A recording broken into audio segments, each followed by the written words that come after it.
अब देखिए next question देखते हैं। यहाँ पर आपको कैलकुलेट करना है what is the maximum size of operator stack during conversion of infix expression to postfix expression.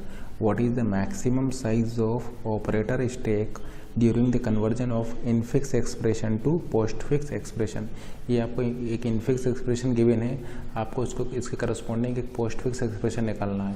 तो एंड मार्कर के रूप में हम यहाँ पर डॉलर को ले लेते हैं, आपको कैलकुलेट करना है। हम बता चुके हैं कि इनफिक्स को पोस्ट फिक्स में कन्वर्ट करने के लिए आप यहाँ पर ऑपरेटर स्टेक का यूज़ करेंगे। तो आपको कैलकुलेट करना है कि उस ऑपरेटर स्टेक का मैक्सिमम साइज़ क्या होगा। तो ज़रा चेक करते हैं। ऑपरेंड मिला, प्रिंट कराया। ऑपरेटर मिला, पुश कर दिया क्योंकि स्टेक आपका एम्प्टी है। फिर ऑपरेंड मिला, प्रिंट करा दिया। फिर ऑपरेटर मिला, प्रायोरिटी ज़्यादा है इसलिए आप यहाँ पर पुश कर दिए। फिर ऑपरेंड मिला, आपने इसको प्रिंट करा दिया। अभी देखिए इसका साइज़ क्या है, इसका साइज़ 2 तक गया है। देखिए ये आपका इसका साइज़ जो है वो आपका 2 तक गया है अभी, ठीक है ना। ऑपरेटर स्टेक का साइज़ 2 तक जा चुका है। फिर देखिए आपको माइनस मिला। माइनस और स्ट्रिक में प्रायोरिटी किसकी ज़्यादा है? माइनस और स्ट्रिक में प्रायोरिटी स्ट्रिक की ज़्यादा है, तो आपको पहले स्ट्रिक सॉल्व होगा। इसका मतलब आप इसको पॉप करना होगा। आपने स्ट्रिक को यहाँ पर पॉप कर दिया, स्ट्रिक आपका पॉप हो चुका है। अब देखिए प्लस और माइनस में आपका प्रायोरिटी दोनों की सेम है, लेकिन एसोसिएटिविटी प्लस की ज़्यादा होती है। लेकिन एसोसिएटिविटी लेफ़्ट टू राइट होने की वजह से लेफ़्ट वाला पहले सॉल्व होगा। इसका मतलब आपको उसको पॉप करना होगा, तभी लेफ़्ट वाला पहले सॉल्व हो पाएगा। अब देखिए आपको माइनस मिला है यहाँ पर। अब माइनस में आपका स्टेक एम्प्टी है, तो आप इस माइनस को यहाँ पर पुश कर देंगे। फिर देखिए आपको ऑपरेट मिला डी, तो आप इसको प्रिंट कर दिए। फिर आपको मिला डिवाइड, तो डिवाइड वाले की प्रायोरिटी ज़्यादा है इसलिए आप इसको यहाँ पर पुश कर दिए। फिर आपको मिला ऑपरेंड, ऑपरेंड को आपने यहाँ पर प्रिंट करा दिया। फिर आपको मिला डॉलर, तो आप डॉलर मिल चुका है, तो आप क्या करेंगे, इन सभी ऑपरेटर्स को यहाँ से पॉप कर देंगे। तो ये आपका हो गया डिवाइड, ये आपका हो गया माइनस। तो जैसे कि आप देख रहे हैं यहाँ पर ऑपरेटर स्टेक का जो साइज गया है वो मैक्सिमम 2 तक गया है। इसका मतलब आपका आंसर हो जाएगा 2। और यहाँ पर आपके टोटल 4 ऑपरेटर हैं, first, second, third and fourth. 4 operators यहाँ पर हैं। ABC star plus DE divide minus, ये आपका पोस्ट फिक्स हो जाएगा इस इनफिक्स एक्सप्रेशन के करस्पॉन्ड। तो यहाँ पर ऑपरेटर स्टेक का जो साइज़ है वो आपका 2 हो जाएगा। मैक्सिमम साइज़ आपको यहाँ पर 2 लेना पड़ेगा, क्योंकि आप इस ऑपरेटर स्टेक में केवल ये 2 सेल तक ही यूज कर पा रहे हैं। जैसे कि हमने आपको ऑलरेडी बता चुके हैं कि 2 से ऊपर ये नहीं गया है। इसका जो साइज है वो अगर आप 2 तक लेंगे तब भी आपका काम यहाँ पर चल जाएगा, क्योंकि उस ऑपरेटर स्टेक का साइज 2 से ऊपर यहाँ पर नहीं गया है। वैसे यहाँ पर आपके कितने ऑपरेटर हैं? वैसे आपके यहाँ पर देखिए first, second, third and fourth, total 4 operator है। लेकिन एट ए टाइम आपका ये जो स्टेक का जो साइज़ है ये 2 से ज़्यादा नहीं गया है। इसका मतलब अगर आप maximum size of operator stack यहाँ पर आपका 2 रिक्वायर्ड होगा, यानी अगर 2 सेल होंगे तो आपका काम यहाँ पर इजीली चल जाएगा। क्योंकि इस इनफिक्स एक्सप्रेशन को इस पोस्ट फिक्स एक्सप्रेशन में कन्वर्ट करने के लिए आपका ये जो स्टेक की जो रिक्वायरमेंट है वो 2 सेल से ज़्यादा ऊपर नहीं गई हैं। अब 2 सेल तक ही ये गया है। इसका मतलब अगर आप 2 सेल का स्टेक ले लेंगे तो आपका काम यहाँ पर चल जाएगा, इसलिए मैक्सिमम साइज़ हो जाएगा आपका यहाँ पर 2। अब नेक्स्ट टॉपिक डिस्कस करते हैं, पोस्ट फिक्स इवैल्यूएशन। यानी आपने एक इनफिक्स एक्सप्रेशन को पोस्ट फिक्स में कन्वर्ट कर लिया, अब उस पोस्ट फिक्स एक्सप्रेशन को इवेल्यूएट कैसे करेंगे। तो नेक्स्ट है आपका post fix evaluation. Post fix evaluation काफ़ी इजी होता है। जैसे कि मान लीजिए आपके पास एक एक्सप्रेशन है ABC मल्टीप्लिकेशन प्लस, ये आपका एक पोस्ट फिक्स एक्सप्रेशन है। इनफिक्स एक्सप्रेशन क्या थी? इनफिक्स एक्सप्रेशन थी A + B मल्टीप्लिकेशन C। इस इनफिक्स एक्सप्रेशन के करस्पॉन्डिंग आपको ये पोस्ट फिक्स एक्सप्रेशन मिल जाएगा। तो इसके लिए आप क्या करेंगे, ये ध्यान रखिएगा कि पोस्ट फिक्स इवैल्यूएशन के केस में आप यहाँ पर जो स्टेक यूज़ करेंगे वो ऑपरेंड स्टेक यूज़ करेंगे, ठीक है ना। ऑपरेंड स्टेक आप यहाँ पर यूज़ करेंगे। जैसे कि कन्वर्जन में, जैसे कि इनफिक्स एक्सप्रेशन को पोस्ट फिक्स एक्सप्रेशन में कन्वर्ट करने के लिए आपने ऑपरेटर स्टेक का यूज़ किया था, उसी तरीके से पोस्ट फिक्स एक्सप्रेशन को इवेल्यूएट करने में आप ऑपरेंड स्टेक का यूज़ करेंगे, क्योंकि आप यहाँ पर ऑपरेंड को पुश करने जा रहे हैं। तो आप क्या करेंगे, इसको स्कैन करते जाएंगे। जैसे ही आपको ऑपरेंड मिला आप स्टेक में पुश कर देंगे, फिर आपको ऑपरेंड मिला स्टेक में पुश कर देंगे, फिर आपको ऑपरेंड मिला आप स्टेक में पुश कर देंगे। आपको आपको ऑपरेंड मिला, आप स्टैक में पुश कर देंगे। जैसे ही आपको कोई ऑपरेटर मिलेगा, अब चूंकि ये बाइनरी ऑपरेटर है, इसको सॉल्व करने के लिए आपको 2 ऑपरेंड की रिक्वायरमेंट होगी। तो आप यहाँ से ये 2 ऑपरेंड को पुश करेंगे। तो ये आपने 2 ऑपरेंड पुश कर लिए एंड इस ऑपरेटर को आप यहाँ पर अप्लाई करेंगे और लेट से इन दोनों का रिजल्ट डी है तो उस रिजल्ट डी को आप यहाँ पर पुश कर देंगे। तो आप ये सॉल्व करने के बाद में आप उस रिजल्ट डी को यहाँ पर पुश कर देंगे। फिर आपको एक बाइनरी ऑपरेटर मिला तो फिर से आप ये 2 ऑपरेटर यहाँ पर पॉप करेंगे। तो ये 2 फिर से आप ये 2 ऑपरेंड स्टैक से पॉप करेंगे। तो आपने ये 2 ऑपरेंड स्टैक से पॉप कर लिया और इसी ऑपरेटर यहाँ पर अप्लाई करेंगे एंड लेट से रिजल्ट आ गया आपका ई। इस रिजल्ट ई को आप यहाँ पर पुश कर देंगे एंड लेट से आप यहाँ पर डॉलर यूज़ कर रहे हैं फॉर एंड मार्कर, और जैसे ही आपको डॉलर मिलेगा तो आपके ये एंड हो चुका है। इसका मतलब जो ये टॉप ऑफ स्टैक पर जो पड़ा हुआ है, टॉप ऑफ स्टैक पर क्या पड़ा हुआ है, ई, वो आपका आउटपुट हो जाएगा। यानी इस एक्सप्रेशन को एवेल्यूएट करने पर आपका आंसर ई आएगा। तो जैसे कि आप यहाँ पर देख पा रहे हैं, आप केवल एक सिंगल स्कैन में इसको इवेल्यूएट कर पा रहे हैं by using operand stack. Operand stack का यूज़ करते हुए आप इसको एक सिंगल स्कैन में इसको इवेल्यूएट कर पा रहे हैं। तो इस पोस्ट फिक्स इवेल्यूशन एक्सप्रेशन की जो एल्गोरिथम है, पोस्ट फिक्स इवेल्यूशन की जो एल्गोरिथम है, इसकी रनिंग टाइम कॉम्प्लेक्सिटी हो जाएगा order of n, where n is the number of symbol in this string, और आप बोल सकते हैं n is the string length. इस पोस्ट फिक्स इवोल्यूशन वाले एल्गोरिथम की टाइम कॉम्प्लेक्सिटी हो जाएगी ऑर्डर ऑफ n।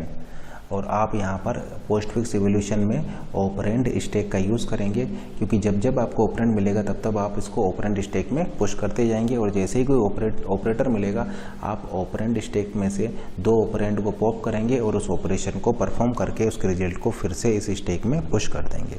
तो आपने यहाँ पर क्या देखा कि पोस्ट फिक्स इवोल्यूशन में हम यहाँ पर ऑपरेंड स्टैक का यूज़ कर रहे हैं। अब एक क्वेश्चन हम डिस्कस करते हैं। क्वेश्चन में मान लीजिए आपको ये गिवन है कि माइनस हम यहाँ पर यूज़ कर रहे हैं फॉर सब्सट्रैक्शन के लिए, ये हम यूज़ कर रहे हैं मल्टीप्लिकेशन के लिए, ये सब्सट्रैक्शन के लिए यूज़ कर रहे हैं, ये मल्टीप्लिकेशन के लिए यूज़ कर रहे हैं, एंड लेट से ये जो डॉलर है, इस डॉलर को हम यूज़ कर रहे हैं एक्सपोनेंशियल के लिए। ठीक है ना, एक्सपोनेंशियल के लिए हम इसको यूज़ कर रहे हैं। ठीक है ना, इसका मतलब सब्सट्रैक्शन, मल्टीप्लिकेशन, और ये एक्सपोनेंशियल के लिए हम इसको यूज़ कर रहे हैं। एंड यहाँ पर जो प्रायोरिटी गिवन है वो इस टाइप से गिवन है कि सबसे हाईएस्ट प्रायोरिटी है माइनस की, देन इससे लोएस्ट प्रायोरिटी है मल्टीप्लिकेशन की, और सबसे लीस्ट प्रायोरिटी है एक्सपोनेंशियल की। ठीक है ना, और एसोसिएटिविटी गिवन है कि ये सभी तीनों ऑपरेटर जो है ये लेफ्ट टू राइट एसोसिएटिव है, लेफ्ट टू राइट एसोसिएटिव है। तो कंडीशन क्या गिवन है, सबसे ज़्यादा प्रायोरिटी सब्सट्रैक्शन की है, उससे कम मल्टीप्लिकेशन की है, और सबसे लीस्ट प्रायोरिटी पर है एक्सपोनेंशियल, और ये तीनों ही operator left to right associative है। देन आपको इवेल्यूएट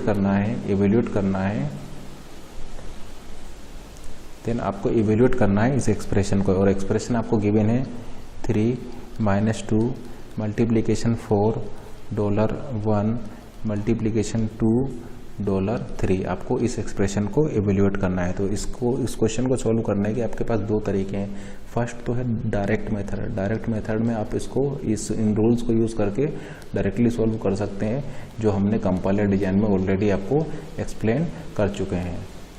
तो देखिए सबसे ज़्यादा प्रायोरिटी किसकी है, सबसे ज़्यादा प्रायोरिटी माइनस की है, तो सबसे पहले माइनस सॉल्व होगा। तो 3 - 2 आपका हो जाएगा 1 मल्टीप्लिकेशन 4 $1 मल्टीप्लिकेशन 2 $3। फिर उसके बाद में मल्टीप्लिकेशन की प्रायोरिटी है, तो फिर आपका ये सॉल्व होगा। तो 4 × 1 ये आपका 4 हो जाएगा, 1 × 2 ये आपका 2 हो जाएगा, तो ये हो जाएगा 4 $2 $3।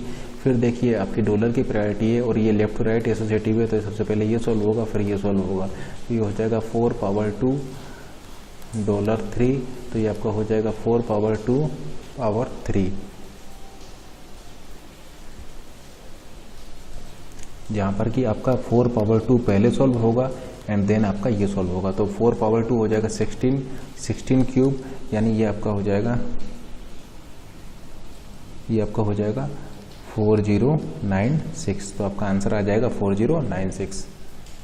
ठीक है ना, क्योंकि 4 स्क्वायर को आप सॉल्व करेंगे, 4 स्क्वायर हो जाएगा 16, ये हो जाएगा 16 $3, यानी ये हो जाएगा 16 क्यूब, क्योंकि आपका ये पावर जो है यहाँ पर ये left to right associative given है। सेकंड मेथड है कि आप इस इनफिक्स एक्सप्रेशन के करस्पॉन्डिंग पहले आप पोस्ट फिक्स एक्सप्रेशन को लिखें एंड देन उस पोस्ट फिक्स एक्सप्रेशन को इवेल्युएट करें। तो देखिए पोस्ट फिक्स एक्सप्रेशन में कन्वर्ट करते हैं, ऑपरेंड स्टेक हमने यहाँ पर ले लेते हैं 3 क्या है, ऑपरेटर स्टेक हम यहाँ पर ले लेते हैं। तो ये हमने ऑपरेटर स्टेक लिया हुआ है, 3 ऑपरेंड है, प्रिंट कर दिया, माइनस मिला, पुश कर दिया, 2 मिला, प्रिंट कर दिया, माइनस मिला, प्रायोरिटी ज़्यादा है, पुश कर दिया, माइनस मिला। अब चूँकि ये हमने यहाँ पर ऑपरेटर स्टेक लिया हुआ है, तो ऑपरेटर स्टेक का यूज़ करते हुए हम इस इनफिक्स एक्सप्रेशन को पोस्ट फिक्स एक्सप्रेशन में कन्वर्ट करने जा रहे हैं। देखिए यहाँ पर माइनस है, यहाँ पर मल्टीप्लिकेशन है, प्रायोरिटी किसकी ज़्यादा, प्रायोरिटी माइनस की ज़्यादा है, तो आपको इस माइनस को क्या करना पड़ेगा, पॉप करना पड़ेगा, तो आपका ये यहाँ पर आ जाएगा। अब देखिए स्टेक एम्प्टी हो गया है और यहाँ पर स्टार है, तो आप इस स्टार को यहाँ पर पुश कर देंगे, 4 ऑपरेंड है, प्रिंट हो जाएगा, डॉलर मिला, प्रायोरिटी देखिए किसकी ज़्यादा है, मल्टीप्लिकेशन ज़्यादा है, तो आप मल्टीप्लिकेशन को यहाँ पर पॉप कर देंगे। स्टेक एम्प्टी हो गया है, तो आप डॉलर को यहाँ पर पुश कर दीजिए। फिर देखिए 1 मिला, 1 को आपने यहाँ पर प्रिंट किया, मल्टीप्लिकेशन में मिला, प्रायोरिटी ज़्यादा है, तो आप यहाँ पर इसको पुश कर सकते हैं। 2 मिला, इसको प्रिंट कर दिया, डॉलर मिला, डॉलर की प्रायोरिटी कम है, मल्टीप्लिकेशन की ज़्यादा है, इसका मतलब आपको इसको पॉप करना होगा। अब देखिए dollar priority left to right associate, दोनों की प्रायोरिटी सेम है, डॉलर प्रायोरिटी सेम है, लेफ्ट टू राइट एसोसिएटिव है, पहले लेफ्ट वाला सॉल्व होगा, इसलिए आपको इस डॉलर को यहाँ से पॉप करना होगा। और आप ये स्टेक एम्प्टी हो गया है, तो ये वाला डॉलर आपका यहाँ पर पुश हो जाएगा। फिर आपको 3 मिला, 3 को आप प्रिंट कर दीजिए। फिर लेट से आपका यहाँ पर स्ट्रिंग एंड हो गई है, स्ट्रिंग एंड हो गया तो आपको इस डॉलर को पॉप करना होगा, तो ये डॉलर यहाँ पर आ जाएगा। इसका मतलब इस इनफिक्स के करस्पॉन्डिंग आपको ये पोस्ट फिक्स एक्सप्रेशन मिल जाएगा। 3 2 -4 मल्टीप्लिकेशन 1 2 मल्टीप्लिकेशन $3।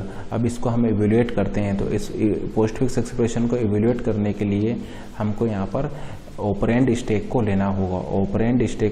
तो ये ऑपरेंड मिला, इसको हमने क्या किया, पुश कर दिया। ये सेकंड ऑपरेंड मिला, इसको हमने यहाँ पर पुश किया। ऑपरेटर मिला, तो इन 2 ऑपरेंड को हमने यहाँ से पॉप किया, 3 और 2 को, और ये माइनस लगाया, रिजल्ट आ गया 1। इस रिजल्ट को हमने यहाँ पर क्या किया, पुश कर दिया। एंड देन हमें क्या मिला, 4 मिला, 4 को हमने यहाँ पर पुश कर दिया। मल्टीप्लिकेशन मिला, फिर से 2 ऑपरेंड हमने यहाँ पर निकाले, रिजल्ट को हमने यहाँ पर पुश कर दिया, फिर हमें 1 मिला, 1 को हमने यहाँ पर पुश कर दिया। फिर हमें 2 मिलेगा, इस 2 को हमने यहाँ पर पुश कर दिया। फिर हमें मल्टीप्लिकेशन मिलेगा, तो फिर से हमने ये 2 ऑपरेंड यहाँ से निकाले, और ऑपरेशन परफॉर्म किया, रिजल्ट आया 2। इस रिजल्ट को हमने यहाँ पर पुश कर दिया। अभी देखिए क्या है, यहाँ पर 4 पड़ा हुआ है और ये 2 पड़ा हुआ है। फिर देखिए हमें यहाँ पर क्या मिला, डॉलर मिला, तो फिर से हमने यहाँ पर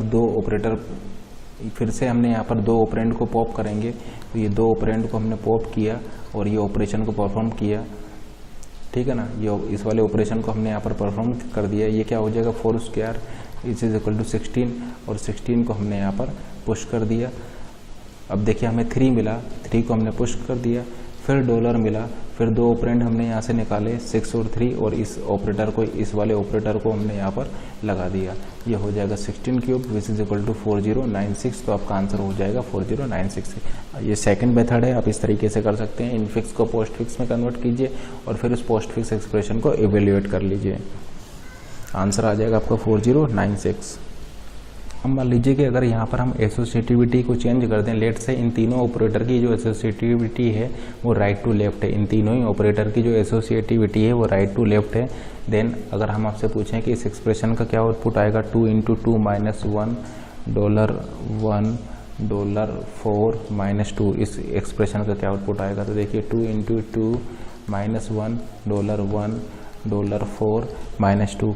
अब देखिए एसोसिएटिविटी राइट टू लेफ्ट है, सबसे ज़्यादा प्रायोरिटी माइनस की है, यानी आपका पहले ये माइनस वाला सोल्व होगा, यानी सबसे पहले आप इस माइनस को सोल्व करेंगे तो ये आपका हो जाएगा 1। ये हो जाएगा 2 × 1 $1 $4 -2। 4 -2 को आप सोल्व करेंगे तो ये आपका क्या हो जाएगा, ये आपका हो जाएगा 2।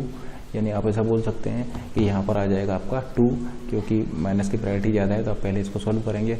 अब मल्टीप्लिकेशन की प्रायोरिटी ज़्यादा है तो फिर आप इस मल्टीप्लिकेशन को सॉल्व करेंगे तो आपको हो जाएगा 2 $1 $2।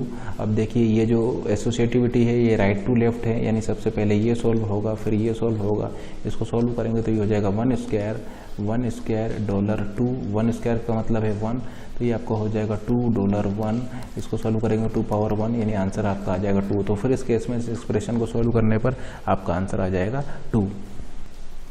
लेट से आपको एक और एक्सप्रेशन गिवन है 1 मल्टीप्लिकेशन 2 पावर 3, इसका मतलब क्या है, इसका मतलब है exponential, multiplication 4 exponential 5 multiplication 6।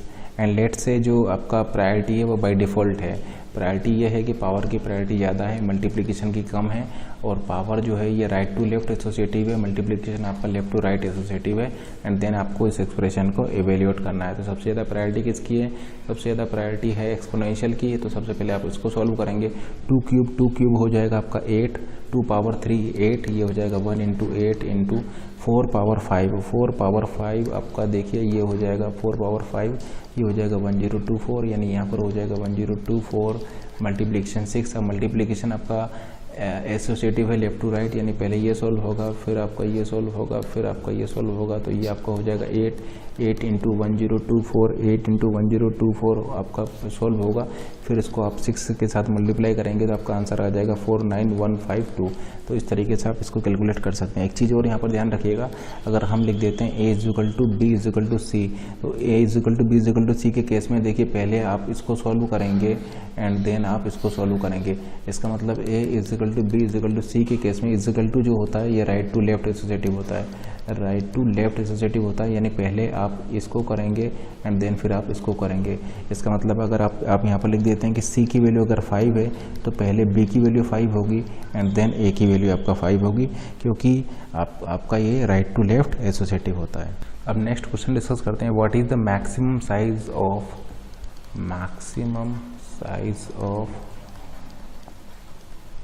Operand stack. अब ऑपरेंड स्टैक का साइज पूछा है, what is the maximum size of operand stack while evaluating the postfix expression 623 ± 382 divide plus star. What is the maximum size of operand stack while evaluating the postfix expression 623 ± 382 divide plus star. अब देखिए निकालते हैं यहाँ पर क्या इसका maximum size होगा। देखिए 6 मिला पुश किया, 2 मिला पुश किया, 3 मिला पुश किया, ठीक है ना, ये दोनों इसको पुश किया, प्लस मिला, आपने यहाँ से 2 पॉप किए, 2 + 3 रिजल्ट हो गया 5, इस 5 को आपने यहाँ पर पुश कर दिया, तो ये 5 को आपने यहाँ पर पुश किया, फिर माइनस मिला, आपने क्या किया, देखिए अभी स्टैक का साइज़ कहाँ तक गया है, स्टैक का साइज़ आपका 3 तक जा चुका है, फिर आपको माइनस मिला, माइनस मिलेगा तो आपने 2 पॉप किए, 6 - 5 आपका हो गया 1, और रिजल्ट को आपने यहाँ पर पुश कर दिया, यानी इस रिजल्ट 1 को आपने यहाँ पर पुश किया, ठीक है ना। फिर आपको 3 मिला तो आपने यहाँ पर 3 को पुश कर दिया, फिर आपको 8 मिलेगा, आपने यहाँ पर 8 को पुश कर दिया, फिर आपको 2 मिलेगा, आपने यहाँ पर 2 को पुश किया। अब देखिए स्टैक का साइज़ 4 तक जा चुका है अभी, ठीक है ना, स्टैक का साइज़ आपका 4 तक जा चुका है। फिर आपको डिवाइड मिलेगा, 2 आपने पॉप किए, 8 / 2 आपका 4 हो जाएगा, यानी 2 पॉप किए आपने 4 हो गया, इस 4 को आपने यहाँ पर पुश किया। फिर आपको प्लस मिलेगा, अगेन आप ये 2 पॉप करेंगे, 3 और 4 को आपने पॉप किया, 3 × 4 ये आपका 12 हो जाएगा, और इस रिजल्ट को आपने यहाँ पर पुश किया, तो सबसे नीचे 1 है, उसके ऊपर 12 है। फिर आपको मिलेगा मल्टीप्लिकेशन, तो आपने फिर से यहाँ पर 2 को पॉप किया, 1 × 12, और आपका फाइनल आंसर आ जाएगा 12। तो आप क्या देख रहे हैं कि यहाँ पर जो मैक्सिमम ऑपरेंड स्टैक का साइज़ गया है वो कितना गया है, 4। तो मैक्सिमम स्टैक का साइज़ जो आपका यहाँ पर गया है वो 4 तक गया है। अब इस क्वेश्चन को देखते हैं, क्वेश्चन क्या है, what would be the content of Q1। आपको बताना है इस Q का कंटेंट क्या होगा, इस Q1 का कंटेंट क्या होगा। What would be the content of Q1 after the following code it executed and the following data are entered, ठीक है ना। After following code is executed and following data are entered, ठीक है ना। फिर से बोल देते हैं, what would be the content of Q1, what will be the content of Q1 after the following code is executed and the following data are entered। तो देखिए ये कोड क्या है, कोड ये है Q1 का मतलब है आपने एक क्यू क्रिएट कर दी है, S1 का मतलब है आपने एक स्टैक क्रिएट कर दिया है। तो देखिए एक S1 स्टैक आप ले लीजिए, ये मान लीजिए आपका एक S1 स्टैक है,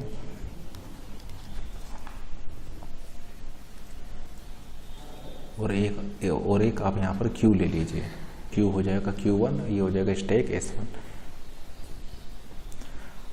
तो आपने एक क्यू क्रिएट कर दिया, ये क्यू क्रिएट हो गया, फिर आपने एक स्टेक क्रिएट किया, स्टेक क्रिएट हो गया। Loop not end of the file, file कहाँ है, फाइल आपका ये है, ये आपकी फाइल है, ठीक है ना। Not end of the file, ये आपका फाइल हो जाएगा। फिर उसके बाद में आपने क्या किया, नंबर्स को रीड करते जा रहे हैं, इस फाइल में से नंबर्स को आप यहाँ पर रीड करते जा रहे हैं और कंडीशन लगाकर आप यहाँ पर चेक कर रहे हैं, if number is not zero, अगर आपका नंबर नॉन जीरो है तो आप उस नंबर को इस स्टैक में पुश कर दे रहे हैं। इसका मतलब अगर नंबर आपका जीरो नहीं है तो आप इस स्टैक में उसको पुश कर दे रहे हैं, ठीक है ना। एल्स का मतलब है कि एल्स कब चलेगा, एल्स आपका तब चलेगा जब अगर आपका नंबर जीरो हो। अगर नंबर जीरो नहीं है तब तो स्टैक में पुश कर देंगे, और अगर नंबर जीरो होगा तो आप एल्स वाले पार्ट में चले जाएंगे। तो अगर नंबर जीरो है तो आप एल्स वाले पार्ट में जाएंगे। एल्स वाले पार्ट में जाके आप क्या कर रहे हैं, पहले स्टैक से आप 2 पॉप ऑपरेशन परफॉर्म कर रहे हैं, यानी स्टैक में आपने 2 पॉप ऑपरेशन परफॉर्म किया है, और 2 पॉप ऑपरेशन परफॉर्म करने के बाद फिर आपने ये लूप चलाया है जब तक कि ये स्टैक एम्प्टी नहीं हो जाता है, यानी 2 पॉप ऑपरेशन किए हैं, फिर आपने ये लूप चलाया है जब तक कि स्टैक एम्प्टी नहीं हो जाता है, और फिर आपने क्या किया है, स्टैक में से एलिमेंट को पॉप करते जा रहे हैं और इस क्यू में इंसर्ट करते जा रहे हैं एलिमेंट, ठीक है ना। ये स्टैक जब तक कि एम्प्टी नहीं हो जाता आप इस स्टैक से एलिमेंट को पॉप कर रहे हैं और इस क्यू में इंसर्ट करते जा रहे हैं। तो ये एन क्यू का मतलब क्या है, एन क्यू का मतलब यहाँ पर है insertion operation in an Q, यानी आप एन क्यू का मतलब है, एन क्यू ऑपरेशन का मतलब है एक एलिमेंट को क्यू में इंसर्ट करना, यानी एलिमेंट को आप क्यू में कहाँ पर इंसर्ट करेंगे, एलिमेंट को क्यू में आप रियर वाले पार्ट पर इंसर्ट करेंगे। देखिए हम क्यू जब डिस्कस करेंगे तब वहाँ पर बताएंगे, आपके 2 पॉइंटर होते हैं, front pointer and rear pointer. Front से आपका डिलीशन होता है और रियर से आपका इंसर्जन होता है, यानी ये जो इंसर्जन जो आप करेंगे ये आपका रियर साइड से करेंगे, ठीक है ना। तो एन क्यू क्या करता है, एक एलिमेंट को क्यू में इंसर्ट कराता है। तो जरा अब इस कोड को एग्जीक्यूट कराते हैं। देखिए ये 2 स्टैक क्रिएट होगा, क्यू क्रिएट हो गया। अब इस फाइल को हम रीड कर रहे हैं, not end of the file, जब तक ये फाइल एंड नहीं हो जाता तब तक इसको रीड कर रहे हैं। नंबर को रीड किया आपने, 5 को रीड किया, नंबर 0 नहीं है, आपने 5 को यहाँ पर पुश कर दिया, 5 को पुश कर दिया, नंबर 0 नहीं था। 7 मिला, नंबर 0 नहीं है, आपने इसको पुश कर दिया। 12 मिला, नंबर 0 नहीं है, आपने इसको पुश कर दिया। 4 मिला, नंबर 0 नहीं है, आपने इसको पुश कर दिया। 0 मिला, 0 चूँकि नंबर आपका 0 है इसलिए एल्स वाला कोड एग्जीक्यूट होगा, नंबर आपका 0 है एल्स वाला कोड एग्जीक्यूट होगा। फर्स्ट पॉप ऑपरेशन आपने परफॉर्म कर दिया, सेकंड पॉप ऑपरेशन आपने परफॉर्म कर दिया। अब ये लूप चलेगा जब तक कि ये स्टैक एम्प्टी नहीं होता। आप क्या करेंगे, इसमें से एक एलिमेंट को पॉप करेंगे, क्यू में इंसर्ट करेंगे, एक एलिमेंट को पॉप करेंगे, क्यू में इंसर्ट करेंगे, ठीक है ना। अब देखिए आपका स्टैक क्या हो गया, यहाँ पर एम्प्टी हो गया। तो ये जो है आपका ये वाला लूप जो है, ये वाला लूप आपका कंप्लीट हो जाएगा। और फिर कंट्रोल आपका, क्योंकि देखिए यहाँ पर लूप लगा हुआ है जब तक कि ये फाइल एंड नहीं हो जाता, तो ये कंट्रोल इससे बाहर आ जाएगा। अब देखिए फाइल आपका एंड नहीं हुई है क्योंकि अभी आप यहाँ पर हैं, तो फिर आपका ये आगे कंटिन्यू करेगा, क्योंकि ये लूप लगा हुआ है जब तक कि फाइल आपका एंड नहीं हो जाता। और चूँकि आप इस लूप से बाहर आ चुके हैं, फाइल आपका एंड नहीं हुई है, इसलिए आपका ये फिर कंटिन्यू करेगा। फिर आप नेक्स्ट नंबर को रीड करेंगे, नेक्स्ट नंबर हो जाएगा आपका 4। फिर उसी तरीके से नेक्स्ट नंबर हो जाएगा 8, इसको आप नंबर 0 नहीं है स्टैक में पुश कर दिए। नेक्स्ट नंबर हो गया आपका 67, नंबर 0 नहीं है, आप स्टैक में उसको पुश कर दिए। फिर नेक्स्ट नंबर हो जाएगा 34, नंबर 0 नहीं है स्टैक में पुश किए। 23, नंबर 0 नहीं है स्टैक में पुश किए। 5, नंबर 0 नहीं है स्टैक में पुश किए। 0, नंबर 0 मिल गया है, इसका मतलब आपका एल्स वाला पार्ट एग्जीक्यूट होगा, आपके ये 2 पॉप ऑपरेशन परफॉर्म होंगे। तो देखिए 2 पॉप ऑपरेशन परफॉर्म हो चुके हैं। फिर ये लूप चल जाएगा, जब तक ये स्टैक एम्प्टी नहीं होगा तब तक आप इसमें से एक एक एलिमेंट को पॉप करेंगे और क्यू में इंसर्ट करेंगे। 34 पॉप किया, क्यू में इंसर्ट किया। 64 पॉप किया, क्यू में इंसर्ट किया। 8 पॉप किया, क्यू में इंसर्ट किया। 4 पॉप किया, क्यू में इंसर्ट किया। स्टैक आपका एम्प्टी हो गया, यानी इस लूप से आप बाहर आ गए। अब देखिए क्या आपका फाइल एंड हो गया? नहीं, फाइल एंड अभी आपका नहीं हुआ है, इसका मतलब फिर आगे कंटिन्यू करेंगे। 44 मिला, 0 नहीं है, पुश किया, ठीक है ना। 33 मिला, 0 नहीं है, पुश किया। 22 मिला, 0 नहीं है, पुश किया। 6 मिला, 0 नहीं है, पुश किया। 0 मिला, 0 है, एल्स वाला पार्ट एग्जीक्यूट होगा। 2 पॉप ऑपरेशन आपके परफॉर्म होंगे। फिर ये लूप चलेगा जब तक कि आपका ये स्टैक एम्प्टी नहीं हो जाता। 33 को पॉप किया, आपका क्यू में इंसर्ट किया, तो 44 को पॉप किया, आपका क्यू में इंसर्ट किया। अब देखिए ये आपका क्यू एम्प्टी हो चुका है, इस लूप से आप बाहर आ जाएंगे और देखिए and not end of the file, ये देखिए ये कहाँ पर आ चुका है, एंड ऑफ द फाइल पर आपका आ चुका है। इसका मतलब आपका ये वाले लूप से भी आप बाहर आ जाएंगे। तो क्यू का कंटेंट क्या होगा, क्यू का कंटेंट आपका हो जाएगा आफ्टर एग्जीक्यूटिंग दिस कोड आपका हो जाएगा 7 5 34 67 8 4 33 एंड 44। तो ये आपका आंसर हो जाएगा।